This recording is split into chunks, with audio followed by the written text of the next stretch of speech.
오늘 우리에게 주시는 하나님의 말씀은 요한복음 2장 1절에서부터 11절까지 보도록 하겠습니다. 요한복음 2장 1절에서부터 11절 제가 한 절 읽고 여러분이 한 절 읽고 서로 나누어서 서로 교독하도록 하겠습니다. 자유신 줄 알고 제가 먼저 읽도록 하겠습니다. 사흘째 되던 날 갈릴리 가나에 혼례가 있어 예수의 어머니도 거기 계시고 예수와 그 제자들도 혼례에 청함을 받으니 포도주가 떨어진지라 예수의 어머니가 예수에게 이르되 저들에게 포도주가 없다 하니 예수께서 이르시되 여자여 나와 무슨 상관이 있나이까 내 때가 아직 이르지 아니하였나이다. 그의 어머니가 하인들에게 이르되 너희에게 무슨 말씀을 하시든지 그대로 하라 하니라. 거기에 유대인의 정을 예수께서 두세 동주는 돌을 항아리 6이 놓였는지라. 예수께서 그들에게 이르시되 항아리에 물을 채우라 하신즉 아기까지 채우니 이제는 떠서 연회장에 갖다 하시니 갖다 주었더니 연회장은 물로 된 포도주를 맛보고도 어디서 났는지 알지 못하되 물도온 하인들은 알더라. 연회장이 신랑을 불러 나라에 사람마다 먼저 좋은 포도주를 내고 취향이 낮은 것을 내고 그대는 지금까지 좋은 포도주를 주었다 합니다. 다 같이 예수께서 이 첫 표적을 갈릴리 가나에서 행하여 그의 영광을 나타내시되 제자들이 그를 믿으니라. 아멘.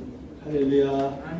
오늘 하나님의 은혜가 충만하셔야 되기를 주의 이름으로 축복합니다. 우리 앞뒤 옆 사람과 한번 인사하십시다. 주의 이름으로 사랑하고 축복합니다. 인사하십시다.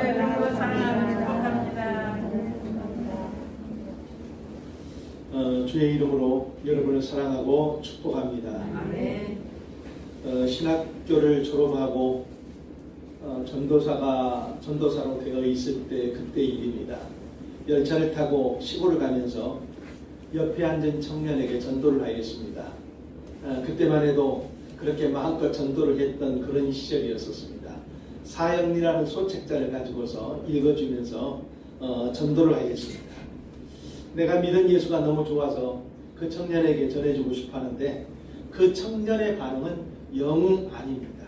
왜 나를 귀찮게 하냐는 둥 어쩔 수 없이 받아들이긴 하는데 그렇게 반응이 시원찮아요. 그래도 제 간증을 하면서 계속 제 옆에 앉은 청년에게 전도를 하였습니다.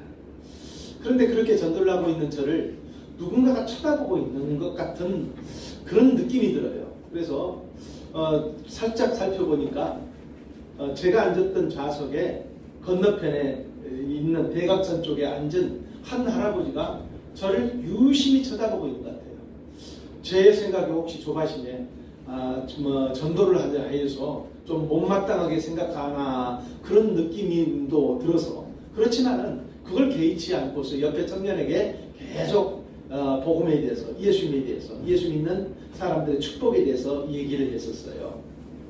근데 이 청년은 나중에 관심이 있으면은 자기가 한번 교회를 찾아가고 있다고 하면서 마음문을 닫은 채 자기가 내려야 할 역에서 내렸습니다.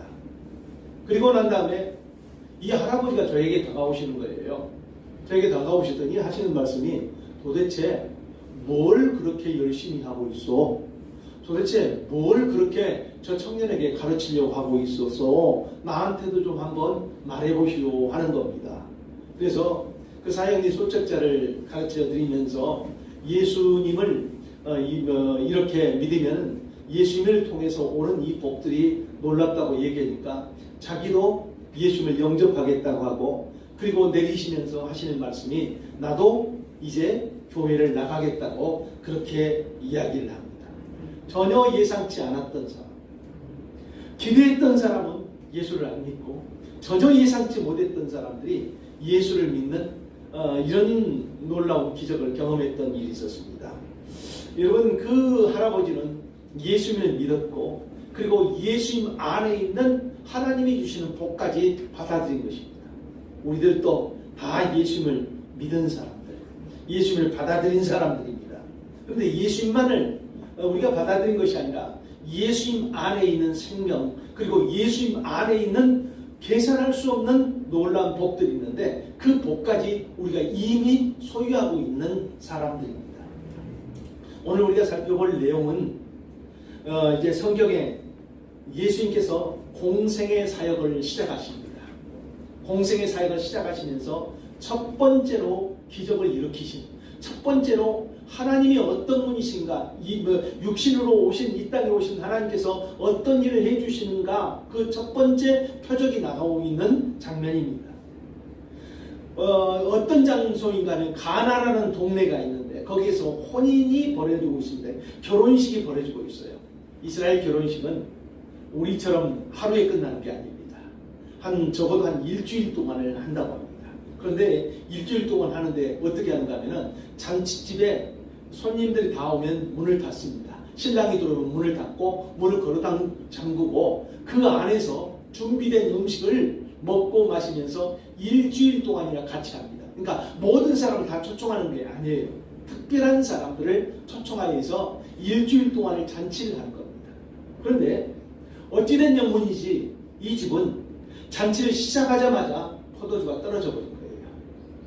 이스라엘 사람들은 가장 중요하게 여기는 음료가 바로 포도주예요. 기쁨을 상징하는 것이기도 하고 그리고 잔치를 상징하는 것이기도 한 이 포도주. 이 포도주가 떨어졌으니까 어떻게 되겠습니까?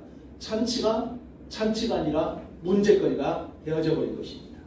그런데 그런 그들에게, 심각한 문제가 있는 그들에게 예수님께서 일하기 시작하자 그 장수가 다시 회복되고 물이 변하여 포도주가 만들어지는 그런 놀라운, 그래서 잔치가 되어지는 그런 장수가 되어집니다. 이 본문을 통하여서 우리가 알아야 할 것이 있습니다. 예수를 믿으면 하나님께서 도대체 우리에게 뭘 주십니까? 그 하나님께 주시는 복이 있는데 그 복 가운데서 대표적인 복, 가장 첫 번째 이적을 통하여서 말씀하시는 것이 무엇인가를 오늘 살펴보고자 합니다. 그 첫 번째는 부족한 것이 풍족해진다는 것입니다. 여러분 2장 3절을 보십시오. 포도주가 떨어진지라 이렇게 말하고 있습니다. 예수의 어머니가 예수에게 이르되 저들에게 포도주가 없다 하니, 잔치에 꼭 있어야 될 포도주, 잔치에 빠지지 말아야 할 이 절대적인 음료인 포도주입니다. 지금 그것이 부족한 거예요. 그런데 예수님께서 도우시니까 그 부족한 것이 풍족해집니다. 이제 얼마든지 필요한 것이 공급되어집니다. 그렇습니다. 하나님께서 우리에게 보내주신, 하나님께서 우리에게 오신 예수님은 우리의 부족한 것을 채워서 풍족한 인생을 만들고자 하시는 목적을 가지고 있습니다. 빈들에서도 5,000명을 배불리 저희 원대로 먹이시는 주님이십니다. 요한복음 10장 10절에 보면 이렇게 말합니다. 내가 온 것은 양으로 생명을 얻게 하고 더 풍성히 얻게 하려 하는 것이다. 생명만 주시는 것이 아니라 우리의 삶의 현장을 풍성하게 해주기 위해서 예수님께서 오셨다고 선언하고 있습니다.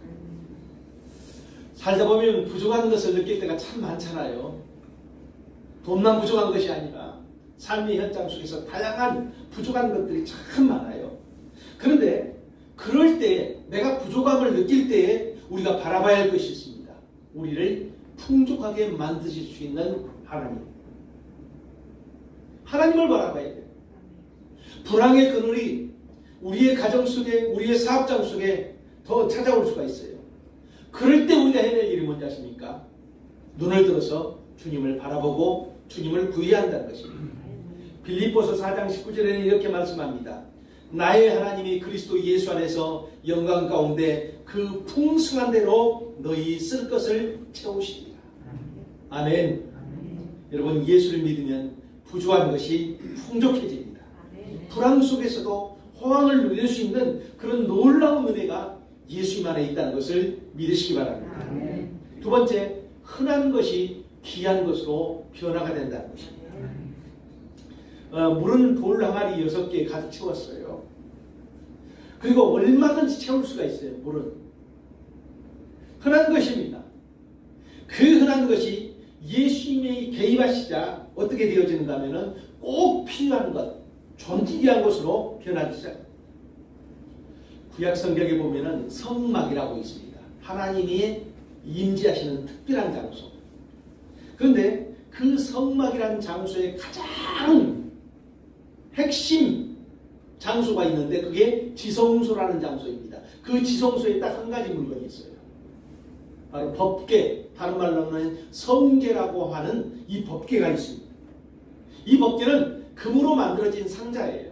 금으로 만들어진 상자인데 그곳에서 하나님의 임재를 경험하고 그리고 하나님의 특별한 은혜의 말씀을 듣는 장소, 하나님의 용서, 하나님의 축복이 선언되어지는 그 특별한 장소예요. 금으로 만들었기 때문에 촛불만 들면 휘황찬란한 그런 장소예요. 근데 그 법궤에 원재료가 있어요. 겉은 금으로 둘러싸여 있는데 원재료가 있는데 뭔가 하면은 가시목이라고 하는 조각나무, 시띠나무라고 하는 그런 나무예요. 여러분 가끔 가다 보면은 아프리카나 중동 쪽에 그 광야를 방송에서 비춰줄 때가 있어요. 그 방송에서 드문드문 가끔가다 나무 하나가 나무들이 있는 거 있잖아요. 그게 가시목이에요. 그 가시가 얼마나 질긴지 몰라요. 그런 쓸모없는 나무. 그러니까 그 나무는 건축 재료로도 쓸모도 없고 그래서 하는 게 뭔가 하면은 결국에는 태워질 그런 나무예요. 그런데 그 나무를 잘라가지고 다듬어서 뭘 만드는가 하면은 상자를 만든 거예요. 하나님의 임재를 나타내는 특별한 상자를 만듭니다.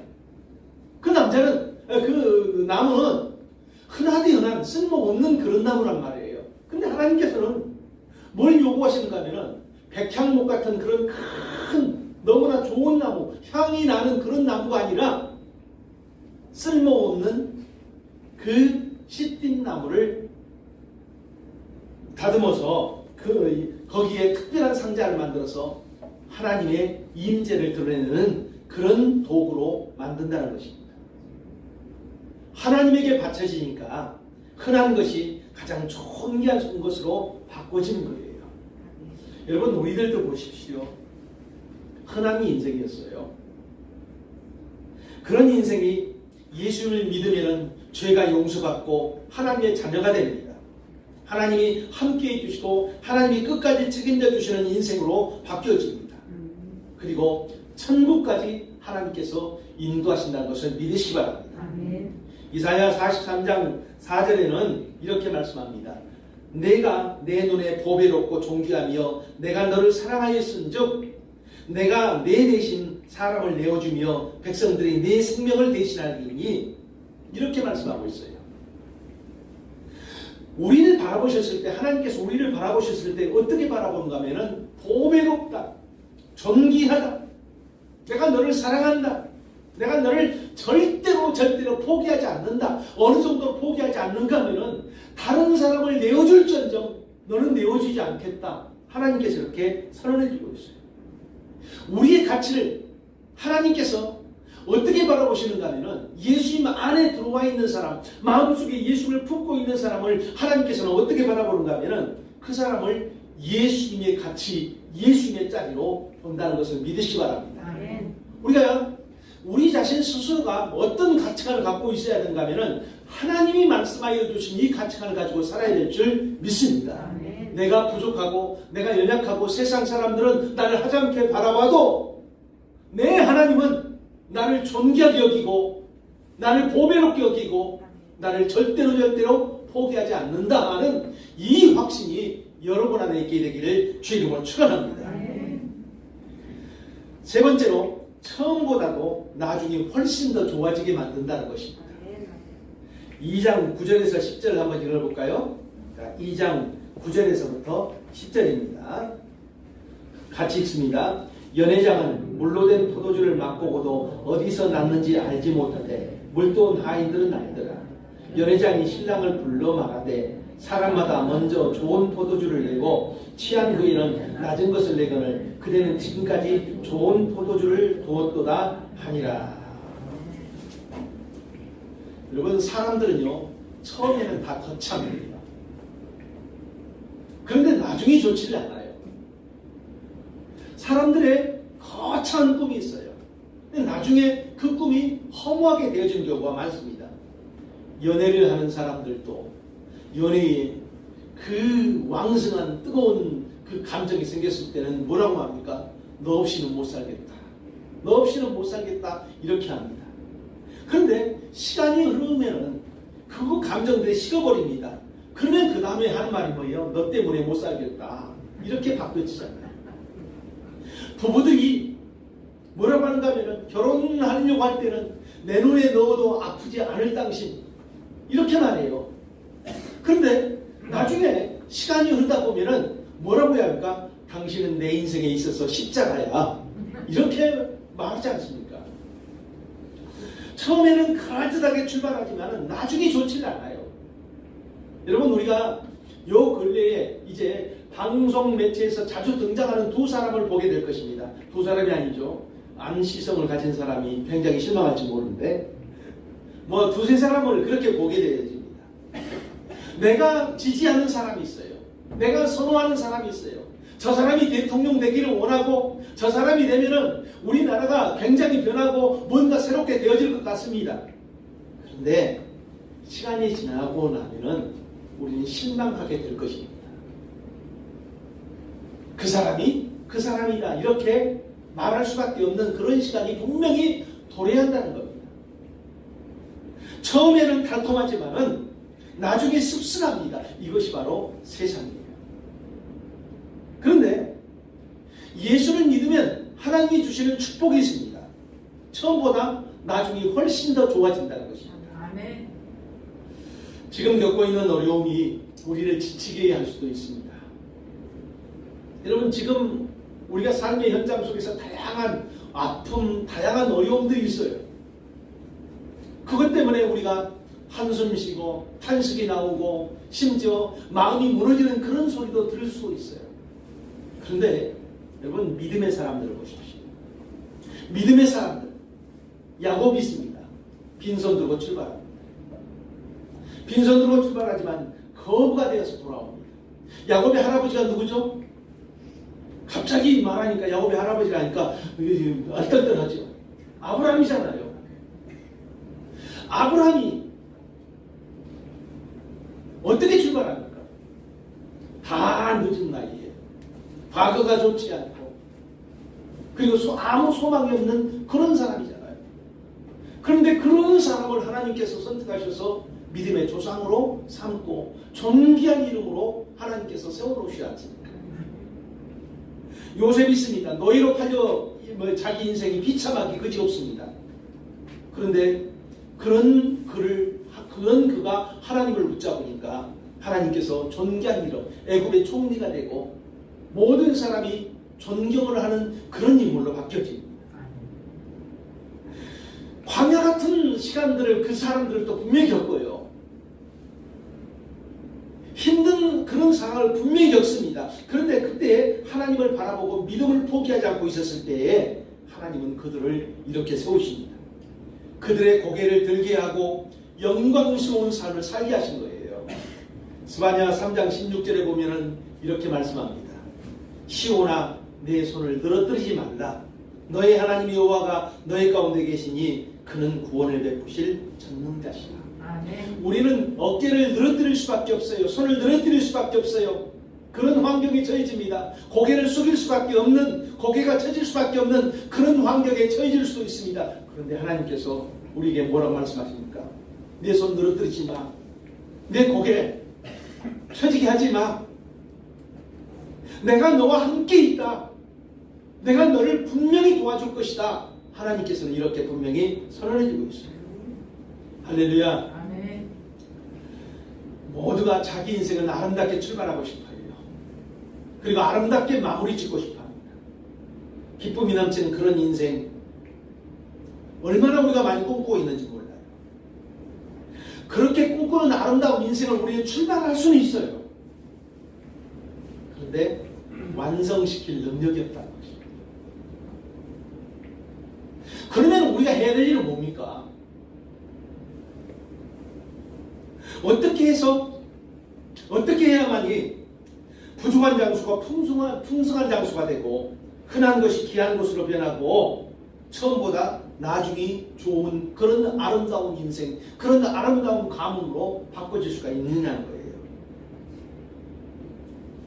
예수는 믿으면 이런 복을 주신다고 하는데 어떻게 예수를 믿어야 이런 복을 누리고 사느냐는 것입니다. 우리는 성경에서 답을 찾아야 합니다. 성경은 그 답을 분명히 말씀해 주고 있어요. 자, 4절에 보십시오. 2장 4절입니다. 2장 4절을 다 같이 한번 읽어볼까요? 예수께서 이르시되 여자여 나와 무슨 상관이 있나이까? 내 때가 아직 이르지 아니하였나이다. 5절입니다. 그의 어머니가 하인들에게 이르되 너에게 무슨 말씀을 하시든지 그대로 하라 하니라. 4절에 보면은 도와주십시오 하는 이 요청에 예수님께서는 나는 상관하지 않겠다 하면서 동시에 또 말합니다. 내 때가 아직 이르지 못하겠다.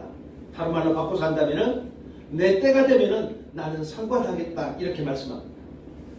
주님의 때가 될 때 주님께서는 개입하시고 주님께서는 간섭하시고 주님께서는 그 사람 그 환경을 다듬으셔서 부족한 것이 풍족하게 되고 흔한 것이 귀하게 되고 그리고 처음보다 나중에 좋은 이런 분명한 증거들이 나타날 것을 말씀해 주고 있습니다. 그러면 그 주님의 때는 언제냐는 거예요.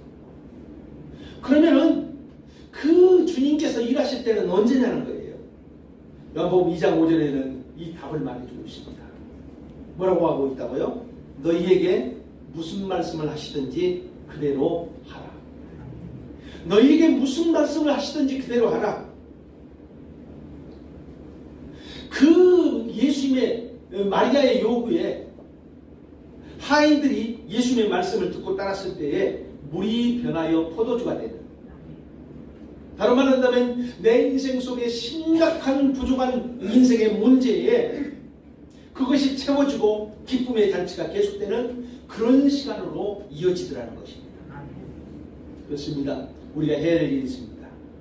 예수님을 내 인생의 주인으로 삼는 것입니다. 우리는 한번 생각해 봐야 돼요. 내 인생의 주인은 누구냐고요. 오래전에 한 가수가 불렀던 노래가 있었어요. 민혜경이라는 가수가 불렀던 노래입니다. 내 인생은 나의 것, 내 인생은 나의 것, 부모님 간섭하지 마세요 막 하는 그런 노래가 있었어. 내 인생의 주인은 나라는 것입니다. 그럴 것 같아요. 왜냐면은 내 인생은 내 마음대로 할 수 있는 내가 주인인 것 같아요. 그런데 여러분, 사람은 실제로 내 인생의 주인이 되어지지를 못합니다. 주인이라고 한다면 모든 것을 통제를 하고 모든 것을 다 할 수 있는 능력이 있어야 돼요. 사람은 그럴 능력이 없어요. 그럼에도 불구하고 사람은 끊임없이 내가 주인인 양 그렇게 살아갑니다. 그래서 한계를 만나고 인생의 문제를 만났을 때 절망하고 좌절하고 근심하고, 심지어는 다른 사람에게 책임져 가려고 원망과 불평을 하는 그래서 관계가 깨지고 상처를 받는 그런 상황이 되어지고, 우리가 해야 될 일이 있습니다. 내 인생을 내가 주인 삼고 살아가는 것이 아니라 하나님을 주인 삼고 살아가는 거예요. 하나님이 보내주신 예수 그리스도를 주인 삼고 살아가는 거예요. 아멘. 주인과 하인이 있습니다. 주인은 모든 힘이 있습니다. 결정권자입니다. 여러분, 하인은 그렇지는 못해요. 하인은 자기의 해야 될 분량에 못 받게 하지를 못합니다. 결정권자가 아니에요. 근데 대부분 사람들은 자기가 주인이 아님에도 불구하고 주인처럼 이렇게 삶을 살아간다는 것입니다. 예수를 믿는다는 것은 뭐 어떤 의미가 있는가 하면은 지금까지 내가 주인인 것처럼 주인처럼 삶을 살았던 내 인생의 주권, 내 인생의 자리를, 그 주인의 자리를 이제는 예수님에게 내어드립니다. 할렐루야. 성경에 보면은 밤이 새도록 배를 타고 그물질을 하였지만은 빈 배로 아침에 돌아온 베드로에게 예수님께서 요청을 합니다. 배를 좀 내달라는 거예요. 예수님에게 찾아온 많은 사람들이 있습니다. 많은 사람들이 있는데 그 사람들에게 예수님께서는 말씀을 전하고 싶어 했어요. 그런데 사람들이 너무 많아가지고 준비된 어떤 강단이나 그런 게 없어요. 그래서 예수님께서 내셨던 지혜 하나가 뭔가 하면은 배를 타고 주님께서 약간 떨어지셔가지고 사람들에게 하나님의 말씀을 전해주고 싶어 했어요. 여러분 보십시오. 밤새도록 수고를 한, 근데 빈 배입니다. 빈 배로 돌아온 사람들이 마음이 굉장히 무거워요. 그럼에도 베드로는 배를 내달라는 예수님의 요청에 배를 내어줍니다. 그리고 말씀을 가르치신 예수님께서 또 다시 요청을 하십니다. 뭔 요청을 하십니까? 깊은 데에 가서 그물을 내려라. 깊은 데 가서 그물을 내리라는 거예요. 그 갈릴리에 사는 어부들은 아침에는 고기 잡으러 나가지 않습니다. 전 밤늦게 나가 새벽에 나가서 고기잡이를 하는 것이지 이제는 고기잡이가 파장이 된 거예요. 근데 예수님께서 깊은 데 가서 그물을 내리라는 거예요. 그때 베드로가 뭐라고 대답을 합니까? 선생님, 우리들이 밤이 맞도록 수고를 하였을 때 잡은 것이 없지만은 말씀에 의지하여 내가 그물을 내리이다. 이렇게 이야기합니다. 이해가 안 돼요. 납득이 안 됩니다. 설득이 안 되는 그런 상황이에요. 그게 예수님의 요청입니다. 왜냐하면 예수님은 하셨던 일이 뭘 하셨는가 하면 30세까지 무슨 일을 하셨는가 하면 목수를 하셨어요. 베드로는 나면서부터 고기잡이를 했던, 갈릴리에 고기잡이를 했던 어부의 집안에서 태어났기 때문에 바다에 대해서, 고기잡이에 대해서는 전문가예요. 그런데 전문가가 아닌 예수님께서 전문가인 베드로에게 깊은 데 가서 고기를 잡으라 이렇게 요구를 합니다. 이해도 안 되고 설득도 안 되는 그런 상황이지만 베드로가 하는 말이 뭐예요? 그 말씀에 순종하겠다는 것입니다. 말씀에 의지하여서 그물을 내리겠다는 것입니다. 그렇게 했더니 고기 잡은 것이 힘이 많아 그물이 찢어지고 두 배에 가득 찬 만선의 놀라운 축복을 경험하게 되더라는 것입니다. 여러분, 인생이 가장 아름답게 가장 풍성한 삶을 살 수 있는 비결은 예수 그리스도를 주인 삼고 살아가는 것입니다.